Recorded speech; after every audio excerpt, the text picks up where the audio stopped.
अपने learning platform Unacademy में। और दोस्तों आज मैं आपके सामने फिर से नई क्लास लेके आ गया हूँ, नई स्पेशल क्लास। और काफ़ी पहले मैंने शुरू कर दी क्योंकि आप लोगों से मिलने की मुझे बहुत ज़्यादा जल्दी थी, इसलिए मैंने आधे घंटे से मैं वेट कर रहा था, 1 घंटे से वेट कर रहा था कि कब हमारी क्लास शुरू हो और हम लोग इस नए चैप्टर यानी कि एक नए लेसन को कंप्लीट करें आज के दिन, जो लर्निंग से रिलेटेड है, सीखने से संबंधित है, जो आपके चाइल्ड डेवलपमेंट और एंड पेडागोजी यानी कि बाल विकास एवं शिक्षण शास्त्र, जो आपका पेडागोजी का सेक्शन आता है आपके टीचिंग एग्जाम्स में, तो उसमें ये बेनिफिट देगा आप लोगों को। आप लोग आते रहेंगे तो मैं इस क्लास को फिर शुरू करूंगा। हाँ, Pulkesh Pradhan, thank you for joining. Hello hello hello Pulkesh, थोड़ा 10-20 सेकेंड रुकते हैं। थैंक यू, आपने क्लास ज्वाइन की और आप 1 घंटे तक आप जो भी सीखेंगे उसे ज़रूर अपने दोस्तों में भी शेयर कीजिएगा, आपके लिए बहुत ज़्यादा बेनिफिशियल रहने वाला है। ठीक है, तो मैं सभी को चाहता हूँ कि आप लोग जल्दी से आ जाएं और आज हम इसमें जो लर्निंग में क्या क्या पढ़ने वाले हैं सबसे पहले मैं ये आप लोगों को बता दूंगा। ठीक है, हाँ, एम आई हेयरबल टू यू? आवाज वगैरह सही आ रही है ना? ठीक है, और नया लुक भी अच्छा लग रहा है मेरा। तो थैंक यू। हाँ ठीक है, अच्छी बात है। तो पुलकेश आप अभी आए हैं, अभी 1-2 लोग और जुड़ जाएंगे तो अच्छा रहेगा, फिर हम क्लास शुरू करते हैं। कोई भी प्रॉब्लम आपको इस से रिगार्डिंग जो भी आती है आप आगे आने सेशन में मुझसे पूछ सकते हैं। अब हम क्लास शुरू करते हैं। ठीक है, तो सबसे पहले दोस्तों जो बात आती है लर्निंग। ठीक है, एक बहुत कॉमन टर्म रहता है लर्निंग यानी कि सीखना, लेकिन ये इतना कॉमन है नहीं जितना इसको कॉमन समझा जाता है। तो लर्निंग क्या है? ठीक है, इसमें हम सीखना कैसे होगा और किस तरह से होगा, जो स्कोप है इस स्पेशल क्लास का, जो इस क्लास को अटेंड करेगा उसको क्या फायदा होगा, ये मैं आप लोगों को बताता हूँ। तो पुलकेश, आप इसमें सीखेंगे डेफिनेशन ऑफ लर्निंग यानी कि लर्निंग की जो परिभाषाएं हैं, ठीक है, वो हम सबसे पहले कवर करेंगे। उसके बाद nature and characteristics of learning, कि लर्निंग का प्रकृति कैसी है और उसके क्या क्या विशेषताएं हैं। ऐसे ही टाइप्स ऑफ लर्निंग, लर्निंग कितने प्रकार की होती है। डोमेन्स ऑफ लर्निंग यानी कि सीखने के पक्ष क्या क्या हैं। फैक्टर्स इन्फ्लुएंसिंग लर्निंग, लर्निंग को प्रभावित करने वाले विभिन्न कारक, और कुछ थ्योरीज भी हम लोग जो है डिस्कस करेंगे लर्निंग से संबंधित। तो आप मेरे साथ बने रहिए, आपको इसमें बहुत सारी हेल्प होगी। और एक चीज मैं आप लोगों को समझाना चाहूंगा कि लर्निंग, हम स्टार्टिंग में लर्निंग किसे कह सकते हैं। लर्निंग क्या होता है, जो किसी कोई भी कार्य हम करते हैं तो उससे अगर हमारे व्यवहार में परिवर्तन आता है, ठीक है, व्यवहार में परिवर्तन आता है तो उससे कहा जाता है लर्निंग, सीखना।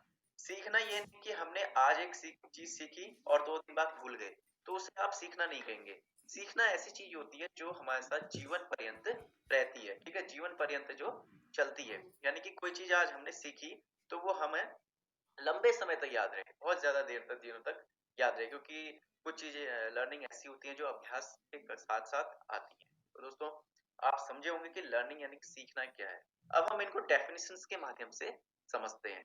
ठीक है, अब इसमें पहला जो गार्डनर मुर्फी 1968 ने इन्होंने डेफिनेशन दी थी अपनी।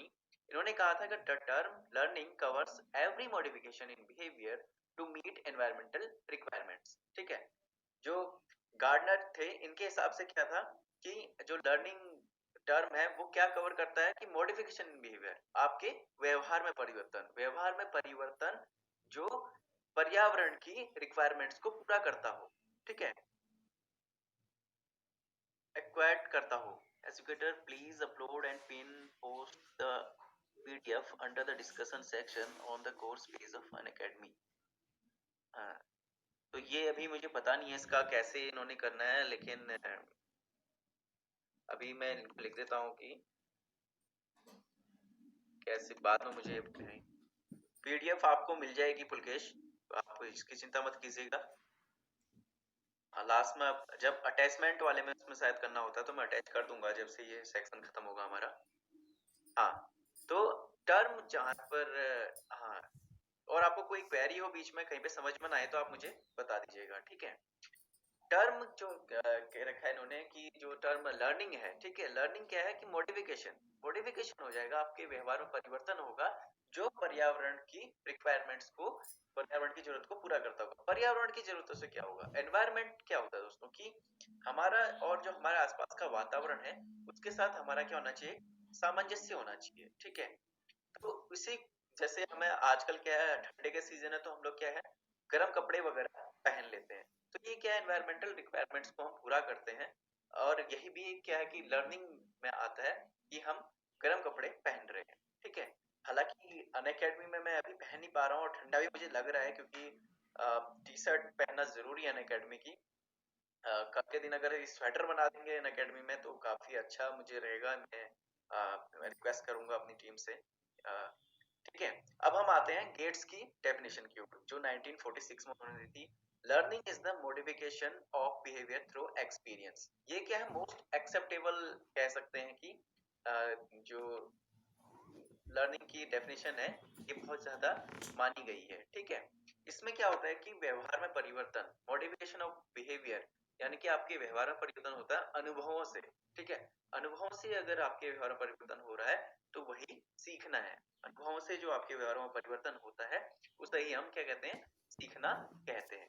अब देखिए सीखना, अनुभव में परिवर्तन कैसे होता है, जैसे मान लीजिए मैंने यही ठंड का ही उदाहरण दिया, ठीक है।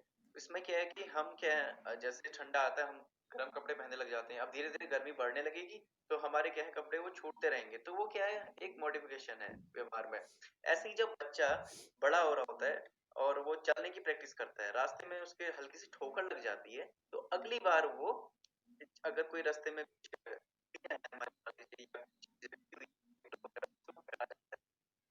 थोड़ा सा कनेक्शन वीक हो रहा है, अगली बार जब वो चलने की कोशिश करेगा दोस्तों तो उस स्थान से बच कर जाएगा, ठीक है। तो ये भी क्या है उसके एक व्यवहार में परिवर्तन है। अब हम वुडवर्थ की डेफिनेशन देखते हैं। Any activity can be called learning so far as it develops the individual, ठीक है। वो किसको डेवलप करेगी, एक इंडिविजुअल को, इन एनी रेस्पेक्ट गुड और बैड, ठीक है। किसी भी इंडिविजुअल को डेवलप करना या तो अच्छे रूप में या बुरे रूप में, which makes his later behavior and experience different from what they would otherwise have been, ठीक है।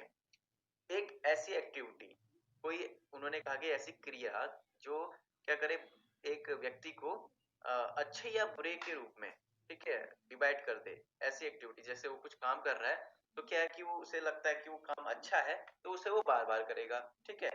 अगर उसे लगता है कि वो काम बुरा है तो उसे नहीं करेगा, तो उससे क्या होगा उसके व्यवहार में और उसके अनुभव में क्या हो रहा है, परिवर्तन हो रहा है, ठीक है। इसलिए उसे कहा जाता है सीखना, वो भी एक प्रकार का सीखना है।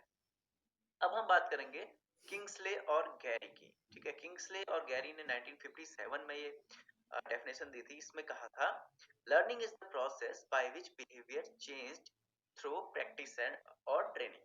अब इन्होंने भी वही चीज कही है, थोड़ा सा घुमा के कही है कि व्यवहार में परिवर्तन सीखना है जो जो किससे होता है, प्रैक्टिस यानी अभ्यास या ट्रेनिंग से, ठीक है। किसी भी अभ्यास के द्वारा या प्रशिक्षण के द्वारा, अभ्यास और प्रशिक्षण के द्वारा व्यवहार में परिवर्तन होना ही सीखना है। तो ओवरऑल इन डेफिनेशन से क्या निकल के आ रहा है पुलकेश की, जो डेफिनेशन के हिसाब से आ रहा है कि व्यवहार में परिवर्तन ही क्या है, सीखना है। मेन जो एक वन लाइन में कहें कि व्यवहार में परिवर्तन ही, मनुष्य के व्यवहार में अपने अनुभवों से परिवर्तन ही सीखना है।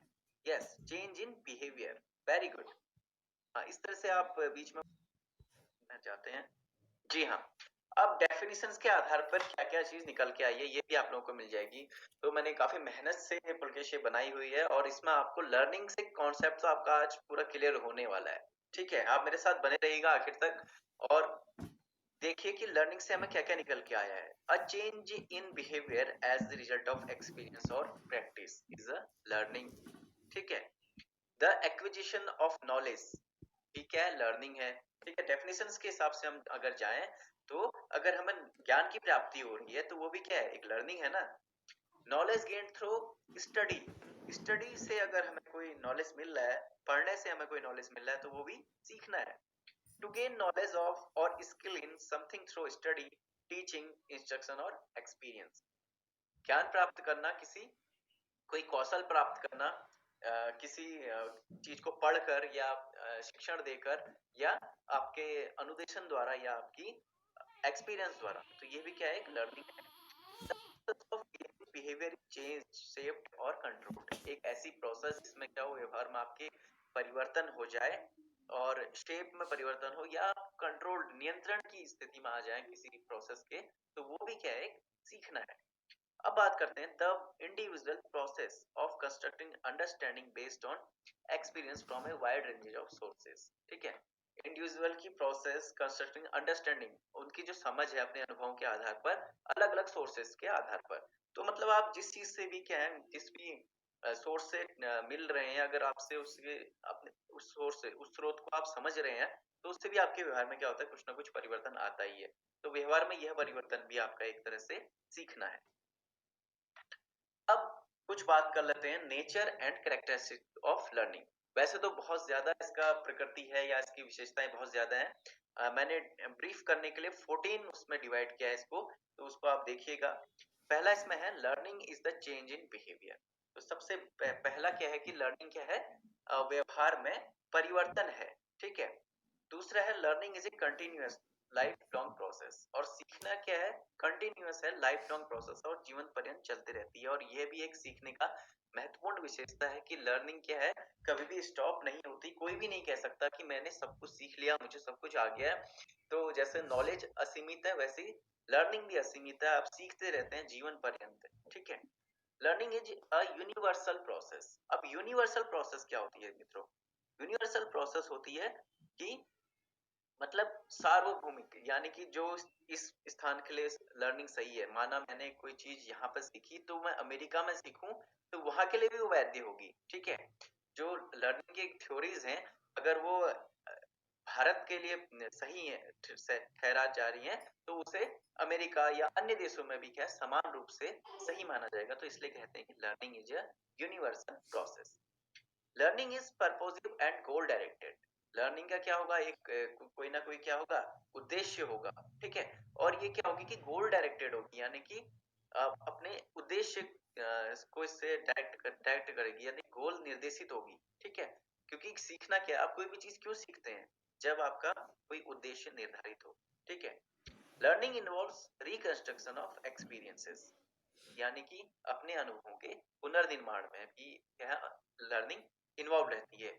माना कि आपने कोई चीज अपने अनुभव से आज सीखी है, तो आप उसको क्या करते हैं, उसको यूज तो करते हैं ना, अदर अदर उसमें अदर कोई भी आपने आज माना कि बाइक चलानी सीखी। ठीक है, तो उसको आप कार चलाने में भी कहीं ना कहीं पे जो है कन्वर्ट कर सकते हैं। तो ये भी क्या है, एक रिकंस्ट्रक्शन है अपने एक्सपीरियंसेस का। Learning is the product of activity and environment. Learning क्या है, एक प्रोडक्ट है एक्टिविटी का और एनवायरनमेंट का, क्योंकि पर्यावरण कैसे क्या है, हम सब अंतर संबंध है हम लोगों का, और हमारी जो एक्टिविटी है वो पर्यावरण से है रिलेटेड है। तो हम लर्निंग भी क्या है, एक प्रोडक्ट है हमारे एक्टिविटी का एनवायरनमेंट के साथ, क्योंकि हम जो भी एक्टिविटी करते हैं अपने आसपास के वातावरण में ही तो करते हैं। Learning is transferable from one situation to another. ठीक है, ये वही एग्जांपल हो गया, लर्निंग क्या कर सकते हैं, हम एक स्थान से दूसरे स्थान को उसको ट्रांसफर कर रहे हैं, एक सिचुएशन से, सॉरी, परिस्थिति से, एक परिस्थिति से दूसरी परिस्थिति में ट्रांसफर है। ठीक है, अगर कोई व्यक्ति गाड़ी चलाना जानता है तो वो ट्रक भी चला, कार चला सकता है, तो वो जीप भी चला सकता है। तो क्या है कि एक सिचुएशन से दूसरे सिचुएशन में वो आराम से ट्रांसफर कर लेगा अपनी लर्निंग को, अपने सीखे हुए ज्ञान को। Learning helps in attainment of teaching learning objectives. ठीक है, जो आपका शिक्षण और अधिगम के उद्देश्य हैं वो प्राप्त करने में सहायता करता है ये लर्निंग। ठीक है, learning helps in the proper growth and development. और लर्निंग किस में हेल्प करता है, हमारी प्रॉपर ग्रोथ और डेवलपमेंट में भी सीखना जो है हेल्प करता है। ठीक है, learning helps in the balance development of the personality. ठीक है, अब आप कोई चीज आपको आती है, आपने कोई सीखी है, तो आप अपने आप ही क्या होंगे, कॉन्फिडेंट होंगे, और आपका कॉन्फिडेंस अच्छा होगा, तो क्या होगा, आपकी पर्सनालिटी में भी वो डेवलपमेंट, पर्सनालिटी डेवलपमेंट में भी उसमें हेल्प मिलेगी। यदि आप कोई एक चीज अच्छे से, आपको कोई चीज आती है, कोई चीज सीखी हुई है, तो अपने आप ही आपका कॉन्फिडेंस बिल्ड होगा और आपकी पर्सनालिटी भी अच्छी होगी। Learning help in proper adjustment, और एडजस्टमेंट करने में भी सहायता मिलती है। सर 4 और 9 में क्या डिफरेंस है? 4 में रिकंस्ट्रक्शन ऑफ एक्सपीरियंसेस और 9 में कह रहा है टीचिंग लर्निंग ऑब्जेक्टिव। 4 और 9 पूछ रहे ना, तो 4 में क्या है, अच्छा सॉरी 4 में है कि पर्पस एंड गोल डायरेक्टेड, ठीक हो गया। और देखिए लर्निंग यहाँ पे क्या है, 9th में क्या कह रहा है कि 9th में लर्निंग अटेनमेंट, लर्निंग जो टीचिंग लर्निंग ऑब्जेक्टिव है, जब आप कक्षा में पढ़ा रहे हैं, ठीक है, कक्षा की जब बात कर रहे हैं, कब का होता है, कक्षा में ही तो शिक्षण और अधिगम होता है, ठीक है, तो वहां उस प्लेस की जब बात कर रहे हैं, या आप एक टीचर हैं तो आप अगर पढ़ा रहे हैं तो उस स्थान की बात करें। लेकिन यहाँ पे लर्निंग से कॉन्सेप्ट ये है कि पर्पस होगा और गोल डायरेक्टेड होगा, तो वो किस स्वागत है। और अभी हमने जस्ट शुरू ही किया है, ठीक है। अब आपके समझ में आओ कि लर्निंग ये ऐसा नहीं है कि हम एक क्लासरूम की बात कर रहे हैं, ठीक है। चौथे में जो बात है वो उसका कोई ना कोई पर्पस होगा, और 9th में जो कह रहा है वो लर्निंग ऑब्जेक्टिव से रिलेटेड होगी, ठीक है। और छवि अभी हमने शुरू ही किया है, अभी हमने कुछ लर्निंग की डेफिनेशंस कवर किए हैं, आप उनको पीडीएफ में देखिएगा। और अभी मैं नेचर एंड कैरेक्टरिस्टिक में पहुंचा हूँ, ठीक है। तो आप रिप्लाई भी कर दीजिए मुझे। Learning helps in proper adjustment, ठीक है, एडजस्टमेंट में भी आपकी सहायता करती है, क्योंकि अनुभव से आपके जो भी परिवर्तन हो रहा है उसके regarding. Learning help in realisation of goals of life, ठीक है। आप क्या कर सकते हैं, रियलाइज कर सकते हैं अपने गोल्स ऑफ लाइफ। अब आप हैं कि कहें कि आप, मैं हवाई जहाज चलाना सीखना चाहता हूँ, अरे अब आपको इस चीज में हो सकता है आप सीख ही नहीं पाए, ठीक है, या उसके लिए जो अलग टर्म्स एंड कंडीशन है, तो आप रियलाइज करेंगे ना कि मेरा गोल क्या हो सकता है लाइफ का, अगर मैं ये चीज सीख सकता हूँ। या आप कह सकते हैं कि आप कोई चीज अच्छे से चलाना सीखते हैं, या कोई भी चीज आपको अच्छे से आती है, तो आप अपना एक उद्देश्य बना लेते हैं कि मैंने इस डायरेक्शन में जाना है, ठीक है। तो वो भी एक क्या लर्निंग का ही पार्ट है।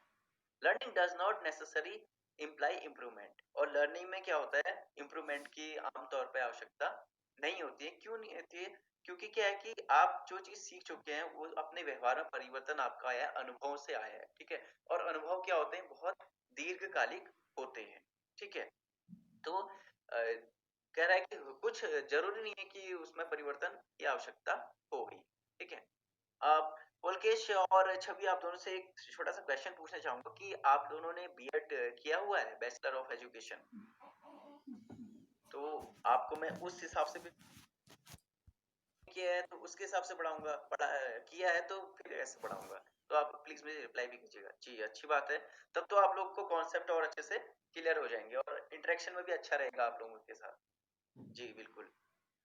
अब देखते हैं टाइप्स ऑफ लर्निंग क्या है, ठीक है, कितने प्रकार की लर्निंग होती है। तो पहली जो है वो है मोटर लर्निंग, ठीक है। मोटर जैसे कि नाम से आपको पता है, गतिज यानी गति, ठीक है।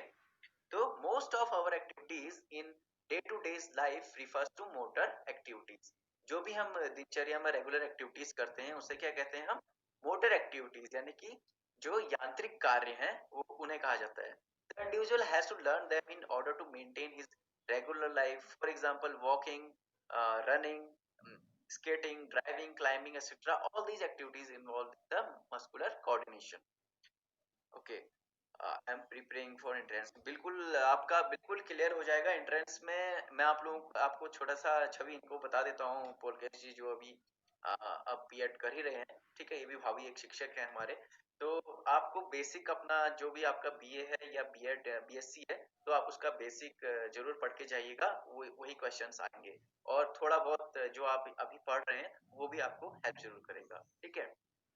अब हम बात कर रहे थे यांत्रिक सीखने की या मोटर लर्निंग की। तो इसमें जैसे हम लोग डेली वॉक करते हैं, रनिंग करते हैं, स्केटिंग करते हैं, ड्राइविंग करते हैं, तो ये सब क्या है इसमें यांत्रिक लर्निंग में आ जाते हैं, यांत्रिक सीखने में आ जाते हैं। और ये सारी एक्टिविटी क्या होती है, हमारी मसल्स यूज होती है ना, तो इसको तभी इसका नाम कहा गया कि मोटर लर्निंग, यानी मसल कोऑर्डिनेशन होता है, हमारी मसल्स का एक दूसरे से सामंजस्य होता है इस मोटर लर्निंग में।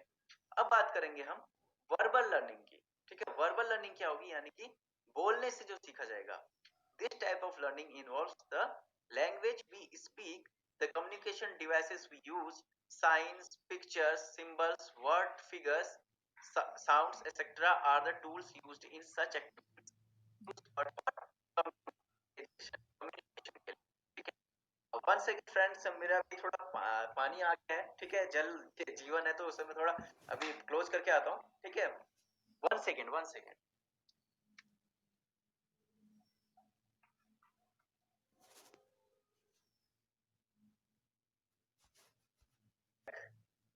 हाँ, तो इसमें आप देखिए कि वर्बल लर्निंग हम क्या कहते हैं। वर्बल लर्निंग में क्या आ जाएगी, जो हम मेनली बात कर रहे हैं अभी, ठीक है, हम जो एक दूसरे से किसी भी भाषा में बात करते हैं वो वर्बल लर्निंग में आ जाता है, ठीक है। और कम्युनिकेशन कैसे करते हैं, हम एक भाषा के माध्यम से कम्युनिकेशन कैसे करते हैं, हम साइंस साइन का प्रयोग भी करते हैं, संकेतों का प्रयोग करते हैं। जैसे मैंने कहा अभी एक सेकेंड रुकिए, थोड़ा आप वेट कीजिए, तो ये चीज है। पिक्चर्स भी यूज कर सकते हैं हम, और सिंबल यूज करते हैं, शब्दों को यूज करते हैं, चित्र बनाते हैं, ठीक है। आवाज जो हम बोल रहे हैं वो तो कर ही रहे हैं, वर्बल लर्निंग का ही पार्ट है, ठीक है। हम इन सब को किस में यूज कर रहे हैं, हम इन सब वर्ड को, इन शब्दों को किस में यूज कर रहे हैं, कम्युनिकेशन में, यानी कि संचार के लिए यूज कर रहे हैं, ठीक है, ताकि हम अपनी बात एक दूसरे तक पहुंचा सकें। अब एक और लर्निंग का टाइप है, वो है कॉन्सेप्ट लर्निंग, ठीक है। अब कॉन्सेप्ट लर्निंग क्या है, यानी कि इस लर्निंग में क्या होता है, it is the form of learning which requires higher order mental processes like thinking, reasoning, intelligence etcetera. जब प्रत्यय, ठीक है, किसी भी चीज का हम कॉन्सेप्ट कहते हैं ना, इसका कॉन्सेप्ट समझना है, तो इसके लिए क्या होता है कि ये हायर ऑर्डर चाहिए होता है, हायर मेंटल ऑर्डर चाहिए होता है। उसमें आपकी लेवल थिंकिंग क्या होनी चाहिए, बहुत हायर थिंकिंग होनी चाहिए, तार्किक क्षमता आपकी अच्छी होनी चाहिए, जैसे कि रीजनिंग और इंटेलिजेंस एक्सेट्रा इसमें आ जाती हैं, ठीक है। We learn different concepts from childhood. हम क्या सीखते हैं, अलग अलग कॉन्सेप्ट प्रत्यय सीखते हैं बचपन से, जैसे कि अपने बचपन से हम लोग सीखते आ रहे हैं। इसमें एग्जांपल कुछ दिए हैं। When we see a dog and attach the term dog, we learn that the word dog refers to a particular animal, ठीक है। concept learning involves two processes with abstraction and generalization. This learning is very useful in recognition and identify things. ये learning क्या करती है कि चीजों को समझने में, रिकॉग्नाइज करने में और उनको आइडेंटिफाई करने में, ठीक है। इसमें जैसे कुत्ते का उदाहरण लिया गया है। हम बचपन से क्या है, हमें एक एनिमल देखते हैं, उसे हमसे कहा भी जाता है जैसे डॉगी है या डॉग है, ये कुत्ता है। तो फिर हम जैसे जैसे बड़े होते हैं तो हमें कुत्ता सब लेता है, तो हमारे दिमाग में अपने आप ही एक छवि आ जाती है कि हाँ ये जानवर कुत्ता है, ये बिल्ली है। तो इस तरह से छोटा सा एग्जांपल है ये, इसी को कहते हैं कॉन्सेप्ट लर्निंग, ठीक है। इसकी क्या दो प्रोसेसर है, एक है एब्स्ट्रैक्शन और दूसरा जनरलाइजेशन। पहला तो क्या करता है कि हमारे मस्तिष्क में एक एब्स्ट्रैक्ट बना दिया जाता है कि हाँ ये कुत्ता है। जैसे कोई चीज का नाम लेता है, कुर्सी है, टेबल है, ठीक है, उससे भी हम हमारा एक एब्स्ट्रैक्ट बन जाएगा, दिमाग में एक एब्स्ट्रैक्ट बन गया। उसके बाद हम उसे जनरलाइज कर लेते हैं, सामान्यीकृत कर लेते हैं, ठीक है। हाँ, with the help of description. समझा नहीं दोस्त, इसको थोड़ा इलेबोरेट कीजिए आप कहाँ पे की बात कर रहे हैं। डिस्क्रिप्शन, एब्स्ट्रैक्ट मतलब होता है कि एक सारांश बनाना, ठीक है। जैसे आपने सुना भी होगा एब्स्ट्रैक्ट वर्ड, आप मेनली शायद एब्स्ट्रैक्ट की बात कर रहे हैं। हाँ, कॉन्सेप्ट लर्निंग में आप कह रहे हैं कि it is a form of learning which require higher order mental process, ठीक है। इसमें रीजनिंग वगैरह आ जाती हैं। We learn different concept from childhood. हाँ, attached to party concept. Description, इसका विवरण दें, विवरण की आप बात कर रहे हैं। इसी को तो मैं आइडेंटिफाई करवा रहा हूँ आपसे कि किसे हम कॉन्सेप्ट लर्निंग कहते हैं। मतलब कॉन्सेप्ट लर्निंग का अर्थ यही है कि इसमें क्या है कि हम किसी भी वस्तु के बारे में एक कॉन्सेप्ट बना लेते हैं ना, प्रत्यय बना लेते हैं अपने मस्तिष्क में कि कौन सी प्रोसेस कैसे डेवलप होती है हमारे अंदर में बचपन से लेके आज तक, ठीक है। हमें बचपन में जब बोला जाता है कि ये क्या है कि एक जानवर दिखा दिया जाता है, देखते हैं हम कि उसे कहते हैं डॉग कहते हैं, हमारे दिमाग में वो टर्म आ जाता है कि वो कुत्ता है, ठीक है। तो उसके बाद हम क्या कर लेते हैं, एक एब्स्ट्रैक्ट दिया गया हमें कि कुत्ता है, फिर हम उसे जनरलाइज कर लेते हैं। जनरलाइज मतलब होता है सामान्यकरण करना, अपने मस्तिष्क में हम उसको सामान्यकृत कर लेते हैं। तो अगली बार जब हमें किसी उस जानवर को देखते हैं तो हम सीधे बोल देते हैं ये कुत्ता है, ठीक है। तो इस तरह से क्या है कॉन्सेप्ट लर्निंग वर्क करती है। अब डिस्क्रिमिनेशन लर्निंग, ठीक है। डिस्क्रिमिनेशन लर्निंग क्या, difference between stimuli and showing an appropriate response to these stimuli is called discrimination learning। ठीक है। डिस्क्रिमिनेशन का मतलब ये मत सोचिएगा कि आप हतोत्साहित करना, इसका अर्थ ये होता है कि अलग अलग करना। ठीक है। स्टिमुली यानी कि जो प्रेरण हमें मिल रहा है। ठीक है। And showing an appropriate response to this stimuli. जैसे हमें कोई भी दो प्रेरक मिल रहे हैं, ठीक है, हमें सुई चुभाई गई, ठीक है, या यहाँ पे आग जली हुई है, तो दो प्रेरण है, हमें उनको क्या करना है, अलग करना है। इसी को कहते हैं डिस्क्रिमिनेशन। उनके प्रति हम क्या रिस्पॉन्स देते हैं। जैसे हमें कोई स्टिमुल, हमें सुई चुभी तो हम एकदम हाथ हटा लेते हैं ना, तो हम उससे क्या कर रहे हैं, रिस्पॉन्स कर रहे हैं। इसी रिस्पॉन्स को कहते हैं डिस्क्रिमिनेशन लर्निंग। एग्जाम्पल है sound horns of different vehicle like car, ambulance वगैरह, ये भी क्या है, डिस्क्रिमिनेशन लर्निंग में आते हैं। ठीक है। हम उसमें क्या करते हैं, इन स्टिमुलस को अलग अलग कर लेते हैं ना, कि ये बस का हॉर्न है, कार का है, या एम्बुलेंस का है। ठीक है। तो ये भी एक प्रकार का डिस्क्रिमिनेशन लर्निंग है। पांचवी लर्निंग है लर्निंग ऑफ प्रिंसिपल्स, यानी कि सिद्धांतों को समझना। Individual learn certain principles related to science, mathematics, grammar, etc. in order to manage their work effectively. ठीक है। जो इंडिविजुअल है यानी कि कोई व्यक्ति है, वो कुछ सिद्धांतों को कैसे समझता है, साइंस के, मैथमेटिक्स के, ग्रामर के, वो क्या करता है, अपने वर्क को इफेक्टिव बनाने के लिए इन सिद्धांतों को समझता है। These principle always show the relationship between two और मोर कॉन्सेप्ट्स। और ये सिद्धांत क्या दिखाते हैं, हमेशा दो या दो से अधिक जो प्रत्यय हैं, कॉन्सेप्ट्स हैं, उनके बीच संबंध को दिखाते हैं। जैसे कि फॉर्मूला, लॉज, एसोसिएशन, कोरिलेशन वगैरह सब क्या आते हैं, सिद्धांतों में अंतर्गत आते हैं। सिद्धांत तो पढ़े होंगे आपने, तो ये वही उसी कॉन्सेप्ट के रिगार्डिंग है। अब प्रॉब्लम सॉल्विंग भी एक लर्निंग का टाइप है। ठीक है। This is a higher order learning process. ये भी क्या एक हायर ऑर्डर लर्निंग प्रोसेस है। This learning requires to the use of cognitive abilities, जैसे कि thinking, reasoning, observation, imagination, generalisation etcetera. इसका अर्थ ये है दोस्तों कि जब प्रॉब्लम सॉल्विंग, यानी कि आपने सुना होगा कि फॉर्मल ऑपरेशनल स्टेज, जो पियाजे की थ्योरी की फोर्थ स्टेज है, फॉर्मल ऑपरेशनल स्टेज, वहां पे बच्चा क्या है, प्रॉब्लम सॉल्विंग जो है स्टार्ट कर देता है। तो प्रॉब्लम सॉल्विंग जहां पे स्टार्ट होगी, तो इसका मतलब है कि उसकी जो हायर ऑर्डर लेवल थिंकिंग है वो शुरू हो जाती है। वो रीजनिंग कर सकता है, ऑब्जर्वेशन कर सकता है, इमेजिनेशन कर सकता है, और जनरलाइजेशन करने में भी जो है वो सक्रिय है। ठीक है, सक्षम है। This is very useful to overcome difficult problem encountered by the people. ये मेनली प्रॉब्लम सॉल्विंग क्या है कि इंस्टीट्यूशन, स्कूल्स वगैरह या बड़ी बड़ी कंपनियों में प्रॉब्लम सॉल्विंग क्या है, की जाती है। ठीक है। कि कोई सडन प्रॉब्लम, कोई अचानक कोई समस्या आपके सामने आ गए, तो उसका उत्तर जो निकाल सकता है वो हो गया कि उसमें प्रॉब्लम सॉल्विंग की टेक्निक जो है उसकी अच्छी है। अब बात करेंगे एटीट्यूड लर्निंग। ठीक है दोस्तों, एक होता है एटीट्यूड, दूसरा होता है एप्टीट्यूड। एटीट्यूड होता है कि आपका किसी चीज के प्रति नजरिया कैसा है, तो ये बात की है एटीट्यूड लर्निंग में। ठीक है। एप्टीट्यूड में आपकी स्किल्स वगैरह आ जाती हैं। Attitude is a predisposition which determines and discrete our behaviour. ठीक है, ये हमारा व्यवहार को क्या है, निर्धारित करता है। We develop different attitudes from our childhood about people, objects, everything we know. ठीक है। हम बचपन से क्या करते हैं, अलग अलग एटीट्यूड बनाते हैं ना अपना, कि किसी चीज को हम देख के सोच लेते हैं कि हाँ ये ऐसा होगा या ऐसे होंगे। ठीक है। या किसी ऑब्जेक्ट को देख के हम अपना एटीट्यूड बना लेते हैं। कोई ऑब्जेक्ट हमें अच्छा लगता है, कोई नहीं लगता है। Our behavior may be positive or negative depending upon attitude. हमारा बिहेवियर कैसा हो सकता है, हमारा व्यवहार या तो पॉजिटिव होगा या निगेटिव होगा, वो जो है हमारे एटीट्यूड पे डिपेंड करता है। ठीक है।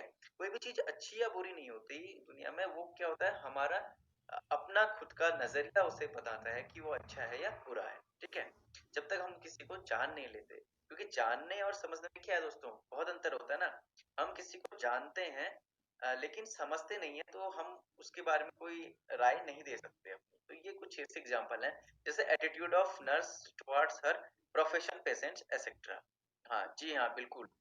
तो छवि आप भी बीच में रिप्लाई कीजिए कुछ, इससे मुझे थोड़ा और मोटिवेशन मिले।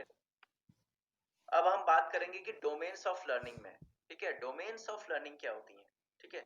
और इसमें अगर लाइक का है तो अपवोट भी कर दीजिएगा आप लोग। डोमेन्स ऑफ लर्निंग क्या होती है।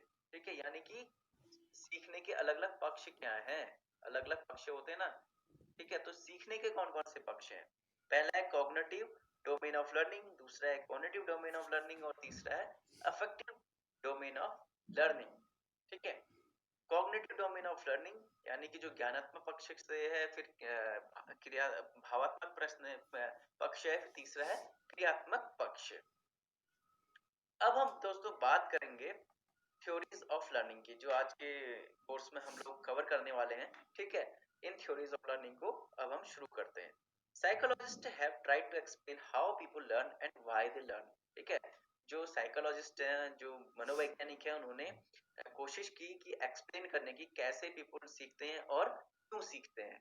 They have conducted many experiments on animals and children and some to certain definite conclusions which explain the mode of learning. These are called theories of learning. ठीक है, उन्होंने कुछ एक्सपेरिमेंट किए अपने जानवरों पर या छोटे बच्चों पर, और कुछ कंक्लूजन निकाला, उसका सारांश निकाला उस आधार पर उन्होंने, और एक्सप्लेन किया मोड्स ऑफ लर्निंग को। ठीक है, डिफरेंट मोड ऑफ लर्निंग को। These are called as theories of learning. इन्हीं को क्या कहा गया? Theories of learning. अब देखो, पहली जो थ्योरी आ रही है इसमें, वो आ रही है trial and error method of learning, यानी कि थॉर्नडाइक की थ्योरी। ये बहुत ही महत्वपूर्ण एक थ्योरी है जो बार बार एग्जाम्स में पूछी जाती है। ठीक है, थॉर्नडाइक का एक्सपेरिमेंट क्या था दोस्तों? सबसे पहले इसमें समझ लेते हैं कि इन्होंने एक्सपेरिमेंट क्या किया था। He used a 24 hours hungry cat. उसने 24 घंटे एक भूखी, जो 24 घंटे पहले जिसने खाना खाया, एक 24 घंटे भूखी बिल्ली यूज की। The cat was fully fed 24 hours back, और उसको जो है 24 घंटे पहले जो है पूरा खाना अच्छे से खिलाया गया था। ही यूज्ड ए पजल बॉक्स। ठीक है, उन्होंने एक पजल बॉक्स भी क्या है यूज किया था। मैं हाइलाइटर देख लेता हूँ, यहाँ पर थोड़ा सा माइल्ड दिख रहा है। He used a puzzle box which had a door that could be opened by a device. ठीक है, यहाँ पे आप फिगर भी देखते रहिएगा कि उन्होंने क्या बनाया कि एक दरवाजा बना रखा है, कि उसको क्या है, वहां से by pressing a lever the latch और पुलिंग अ स्ट्रिंग। ठीक है, इस दरवाजे को खोला जा सकता है इसके माध्यम से। द बॉक्स हैड वेंटिलेशन, और इसमें वेंटिलेशन की भी जो है पूरी वो की गई थी, व्यवस्था की गई थी, ताकि बिल्ली को सांस लेने में कोई प्रॉब्लम ना हो। The hungry cat was put inside the box and a fish was placed outside. जैसा कि आप देख रहे हैं कि बिल्ली को अंदर बंद कर दिया है और बाहर क्या है, मछली है। ठीक है, The cat tried to come out by random movements, और उसने क्या, रैंडम मूवमेंट्स होता है कि लगातार कुछ ना कुछ मूवमेंट करते रहना। ठीक है, तो वो कभी यहाँ जाती कभी वहां जाती, इस तरह से आपने तो देखा भी होगा, छवि आपने पढ़ा होगा पहले। तो उसमें क्या है कि रैंडम मूवमेंट्स उसने किए। ठीक है, these random movements and activities are called exploratory movements. इनको क्या कहा गया है कि exploratory movements कहा गया है, कि ये random movements जो उसने भोजन को प्राप्त करने के लिए किए। By chance it happens the press the lever. कभी क्या होगा कि उसने ऐसे, जब वो ऐसे दौड़ रही थी, तो उसके कहने क्या होगा कि एक तेजी से जो है खुल गया तरफ लीवर, दब गया उससे। ठीक है, फिर द रैंडम सॉरी दोस्तों, these random movements are action of expert by chance it happened lever दब गया। ठीक है, the door open, और क्या हो गया, दरवाजा खुल गया। it comes out and eat the fish। उसने क्या हो गया कि फिर तुरंत क्या है कि खाना जो है खा लिया, यानी कि जो फिश थी उसको खा लिया। The cat is starved again and put in the box and the whole thing is repeated many times. फिर से बिल्ली को भूखा रखा गया। ठीक है, 24 घंटे के बाद फिर से उसे उसी पिंजरे में डाला गया, और उसने फिर से वही एक्टिविटीज की, सेम एक्टिविटीज, रैंडम मूवमेंट्स किए, कभी इधर उछली कभी उधर उछली, फिर अचानक से कभी उसका हाथ उस लीवर पर दब गया जिससे दरवाजा खुल रहा था। ठीक है, the cat learn the method to open the door. Now if it is put in the box it can easily open the door. It is called trial and error. देखिए, बहुत ही सिंपल ये थ्योरी है। ठीक है, आपने पहले एक बिल्ली को एक पिंजरे में रखा, उसने कुछ रैंडम मूवमेंट्स किए, और अचानक उससे लीवर दबा, और वो बाहर आके उसने जो है फिर अपना खाना खा लिया। फिर से आपने किया तो उसने भी वही एक्टिविटीज करी, कभी इधर भागी उधर भागी। लास्ट में क्या हुआ, कुछ टाइम बाद जब बार बार ये एक्टिविटी करी गई, तो उसने क्या है, सीधे फिर उसको पता चल गया कि लीवर दबाने से दरवाजा खुल रहा है, तो उसने इस को ट्राई किया और लीवर को दबाया, तो जो है उसने फिर उसके बाद से जब भी उसे पिंजरे के अंदर रखा जाता, तो वो केवल लीवर दबाती और बाहर आ जाती। तो ये थी ट्रायल एंड एरर की मेथड, यानी कि इसी को नाम दिया गया, यानी कि प्रयत्न। ठीक है, प्रयत्न और त्रुटि। आप प्रयत्न कर रहे हैं ना, प्रयत्न किया उसने और त्रुटियां करती गई, कभी यहाँ गई कभी वहां गई, तो बिल्ली से जो है दरवाजा खुला नहीं, लेकिन अचानक प्रयत्न करते करते वो सफल हो गई और उसने भोजन की प्राप्ति कर ली। अब इसके बाद थ्योरी कैसे बनी, ये तो था experiment. This is a chance of learning of stimulus response, ये किसका चांस है, स्टिमुलस रिस्पॉन्स का चांस है लर्निंग का। This is also called associative learning, इसको क्या कहा जाता है, एसोसिएटिव लर्निंग भी कहा जाता है इस लर्निंग की मेथड को, ठीक है। तो ये भी क्वेश्चन बन सकता है एग्जाम में। अब द थ्योरी, अब थ्योरी कैसे बनी है, ठीक है, ये एक्सपेरिमेंट था, उसको थ्योरी कैसे बनी अब पढ़ते हैं। Learning means establishing proper bond between stimulus and response. तो लर्निंग का मतलब क्या है, प्रॉपर बॉन्ड बनाना, एक संबंध बनाना प्रॉपर इसके बीच, स्टिमुलस के और रिस्पॉन्स के बीच। This theory is called connectivism. इस थ्योरी को क्या कहा कि जो बॉन्ड बनाने की थ्योरी है स्टिमुलस और एस और आस, ठीक है, स्टिमुलस और रिस्पॉन्स, स्टिमुलस और रिस्पॉन्स क्या होगा इसमें, स्टिमुलस क्या होगा बताइए मुझे, स्टिमुलस क्या होगा इसमें, ये जो थ्योरी हमने पढ़ी, ठीक है, यहाँ पे आप देखेंगे कि इन डायग्राम्स में आप देखिए कि स्टिमुलस क्या लग रहा है आपको, होलकेश या छवि में से कोई भी बताइए, ये आपको दोनों में से बताइए, कोई भी जल्दी से आंसर कीजिए कि स्टिमुलस क्या होगा, प्रेरक क्या होगा, स्टिमुलस का हिंदी होता है प्रेरक। अगर आपको अभी समझ में नहीं आ रहा तो आप लिख सकते हैं, नहीं तो आंसर मुझे बताइए। फिश, बहुत अच्छा, बहुत बढ़िया, बहुत अच्छा, ठीक है। स्टिमुलस यानी कि प्रेरक, जो हमें कार्य करने के लिए प्रेरणा दे रहा है। तो हमें कार्य करने के लिए प्रेरणा कौन दे रहा है यहाँ पे, यहाँ पे बिल्ली को कार्य करने के लिए प्रेरणा कौन दे रही थी, ये मछली दे रही थी, क्योंकि उसे उसे खाना था। तो स्टिमुलस हो गया। रिस्पॉन्स, रिस्पॉन्स क्या था, उसने जो उसके लिए डिफरेंट रैंडम जो मूवमेंट्स किए, एक्सप्लोरेटरी जो मूवमेंट्स किए, वो उसके रिस्पॉन्स थे, ठीक है। According to Thorndike learning is a mechanical process. अब थॉर्नडाइक के हिसाब से क्या है, लर्निंग क्या है, क्या है, यांत्रिक प्रक्रिया है, ठीक है। वी लर्न फ्रॉम मिस्टेक्स, इनका जो कहना था, ठीक है। बाद में हालांकि इसका क्रिटिसाइज भी हुआ है, या आप कहें कि किसी ने इस थ्योरी को नहीं भी माना था, ठीक है। तो उन्होंने कहा था कि वी लर्न फ्रॉम मिस्टेक्स, तो उनका कहना था कि हम मिस्टेक से सीखते हैं। The correct responses are rewarded and they are stamped in। और जो करेक्ट रिस्पॉन्स होता है उनको क्या मिलता है, इनाम मिलता है एक तरह से, और वो स्टैम्प्ड होते हैं, मतलब क्या कि वो जो है मानकीकृत हो जाते हैं, ठीक है। Learning is a process of acquiring and stabilizing successful or rewarded responses and eliminating the unsuccessful or unrewarded responses। अब देखिए कि सीखना क्या है, ये थॉर्नडाइक के हिसाब से, हम थॉर्नडाइक की थ्योरी पढ़ रहे हैं, तो उनके अनुसार सीखना है कि एक्वायर करना और स्टेबलाइज करना सक्सेसफुल या रिवार्ड रिस्पॉन्सेस को, और एलिमिनेट करना अनसक्सेसफुल को, ठीक है। क्या क्या किया बिल्ली ने, रैंडम मूवमेंट्स। तो लास्ट में उसने जो स्टेबलाइज किया या एक्वायर किया, वो किया लीवर को दबाना, और जो एलिमिनेट किया, जो अदर जो रैंडम मूवमेंट्स कर रही थी, उन रिस्पॉन्सेस को उसने छोड़ दिया। Education is the process of acquiring and stabilising successful habit pattern through rewarded responses, ठीक है।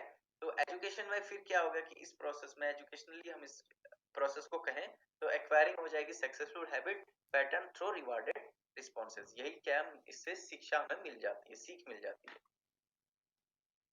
अब Thorndike law of learning and it's educational implications हम लोग कुछ पढ़ेंगे दोस्तों इसमें, कि थॉर्नडाइक के लॉ लर्निंग में कैसे यूज होते हैं और इम्प्लीकेशन क्या है। इसमें उन्होंने क्या दिए, कुल मिला के 6 रूल्स उनके हैं। 3 को क्या माना जाता है, प्रमुख माना जाता है, और जो बाकी 3 है उनको गॉड नियम कहा गया है। तो प्रमुख नियम क्या है उनके 3, अगर आप नाम बता देंगे जल्दी से तो अच्छा रहेगा। Law of readiness, law of exercise and law of effect. 3 ये जो नियम है पहले, ये इनके प्रमुख नियम। तो लॉ ऑफ रेडीनेस पढ़ते हैं, थोड़ा सा टाइम का भी हमें देखना है दोस्तों, तो इसलिए मैं जल्दी से करवा रहा हूँ। आपको कोई भी कंफ्यूजन हो तो आप मुझसे बात कर सकते हैं। और अगली जो मेरी क्लास हो वो किस पे हो, तो आप जो 1-2 दिन में फिर से मैं एक और क्लास लूंगा, तो आप मुझे बता सकते हैं कि अगली क्लास आप किस में चाहते हैं, इस चाइल्ड डेवलपमेंट एंड पेडागोजी के कोर्स में चाहते हैं। तो आप मुझे कोई भी टॉपिक बता सकते हैं जो आपको कठिन लगता हो, तो मैं उसी में जो है एक पीपीटी बना के तैयार करूंगा, एक पीडीएफ बनाऊंगा, तो वो आपको मिल जाएगा, ठीक है। तो अगली क्लास के लिए भी आप लोग मुझे जरूर बताइएगा। अभी देखते हैं law of readiness. First primary law of learning according to him is the law of readiness, यानी कि तत्परता का नियम इसे कहा जाता है, और law of action tendency. which means that learning takes place when an action tendency is aroused through preparatory adjustment set और attitude. ठीक है, लर्निंग तब होगी जब क्या होगा कि कोई भी व्यक्ति तत्पर होगा किसी चीज को सीखने के लिए या एक अपना एटीट्यूड बनाएगा उसके लिए. Readiness means a preparation of action. Readiness means हो गया कि एक एक्शन के लिए प्रिपेयर रहना. If one is not prepare to learn, learning cannot be automatically instilled in him. For example, unless the typist, in order to learn typing, prepares himself to start, he would not make much progress in a lethargic and unprepared manner. ठीक है, एक typist का यहाँ पे इन्होंने उदाहरण दिया है कि अगर वो टाइपिंग करने में इंटरेस्टेड नहीं है तो वो क्या होगा कि बहुत लेथार्जिक उसका रहेगा या अनप्रिपेयर्ड में वो काम करेगा, थका हुआ सा काम करेगा, बहुत धीमे से काम करेगा. ठीक है, इसका एग्जांपल हम अपनी कक्षा से जोड़ते हैं दोस्तों कि जब बच्चों को हमें पढ़ाना होता है तो उन्हें क्या करना होता है. सबसे पहला जो कार्य होता है, ये जो थॉर्नडाइक का नियम है ना दोस्तों, वो मैं आप लोगों को बताऊं कि बहुत ज्यादा यूज किया जाता है क्लासेस में बच्चों को पढ़ाने के लिए. ठीक है, उनके सारे लॉज जो हैं और उनकी प्रेटनोटिक स्थान अभी हम पढ़ेंगे किस तरह से हम यूज कर रहे हैं क्लासों में. तो ये क्या कह रहे हैं कि जब बच्चे को हमें कक्षा में पढ़ाने के लिए एक तरह से तैयार करना होता है तो हम क्या करते हैं, उसे बच्चों को मोटिवेट करते ना कि बच्चों अगर तुम पढ़ोगे नहीं तो तुम बड़े आदमी कैसे बनोगे. ये छोटे मोटे उदाहरण है. या कहोगे कि अगर तुम ये वाला चैप्टर अच्छे से पढ़ लोगे तो तुम्हें ये इनाम मिलेगा. तो इस तरह का, या तुम क्लास में रुक जाओगे तो ये इनाम मिलेगा. तो पहले आप क्या करते हैं, पढ़ने के लिए बच्चे को तत्पर बनाते हैं ताकि वो कुछ चीज सीखे.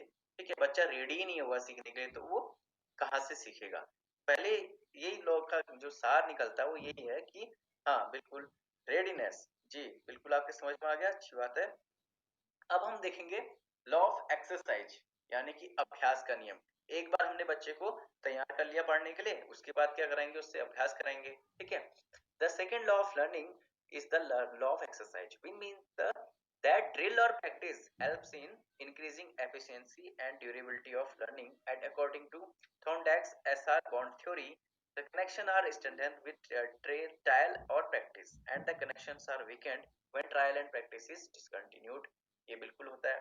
जैसा कि दूसरा लॉ कहता है कि अभ्यास का नियम है कि जो ड्रिल और प्रैक्टिस है, क्या जो प्रयास है, ठीक है, प्रयास किस में हेल्प करता है, हमारे इंक्रीज करने में, एफिशिएंसी बढ़ाने में और ड्यूरेबिलिटी बढ़ाने में. जो हमने सीखा है उसकी महत्व बढ़ाने के लिए और उसका ड्यूरेशन बढ़ाने के लिए कि लंबे समय तक हमें याद रहे, स्टिमुलस रिस्पांस बॉन्ड थ्योरी के लिए ये कनेक्ट करते हैं कि ट्रायल प्रैक्टिस और जो कनेक्शन है वो वीक हो जाएगा. अगर आप ट्रायल नहीं करेंगे, ठीक है, ट्रायल नहीं करेंगे, बार बार अभ्यास नहीं करेंगे किसी चीज का, तो आपका वो लर्निंग क्या हो जाएगी, वीक हो जाएगी. और धीरे धीरे अगर आप बिल्कुल ही प्रैक्टिस छोड़ देंगे तो वो डिसकंटिन्यूड हो जाएगा, यानी कि वो आप फिर से उसमें उस जो आपकी सीखी हुई चीज है उसे आप भूल सकते हैं. ठीक है, इसका एक उदाहरण मैं कहना चाहूंगा कि गणित कहते हैं ना, गणित विषय क्या, अभ्यास का विषय है.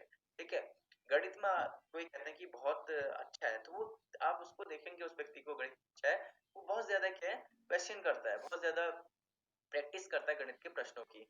लगातार प्रैक्टिस करने से क्या होता है कि वो अपनी सीखी हुई चीजों को, अपने सीखे हुए फॉर्मूलोज को, फॉर्मूला जो भी उसने सीखे हैं, स्ट्रेंथन कर लेता है. ठीक है, वहीं दूसरी ओर जो लोग गणित से भागते हैं, ठीक है, और गणित नहीं सीखते हैं, तो क्या होता है कि वो क्या होता है, धीरे धीरे धीरे धीरे वो उस चीजों को भूलने जाते हैं, फॉर्मूलाज वगैरह भूल जाते हैं और कहते हैं कि हम जो है ये चीज में वीक है. ठीक है, हाँ, practice makes perfect, practice makes man perfect. तो ये चीज का ही क्या है यहाँ पे निकल के आ रहा है साहब. ठीक है, the law of exercise therefore is also understood as the law of use and disuse. अब इसको लॉ ऑफ क्या कहा जाता है, यूज एंड डिसयूज. दोस्तों जो चीजें इसमें आ रही हैं वो भी आप लोगों को कवर करनी है, क्योंकि कभी कभी पूछा जा सकता है लॉ ऑफ डिसयूज या यूज ऑफ डिसयूज किसे कहते हैं या किसने दिया था.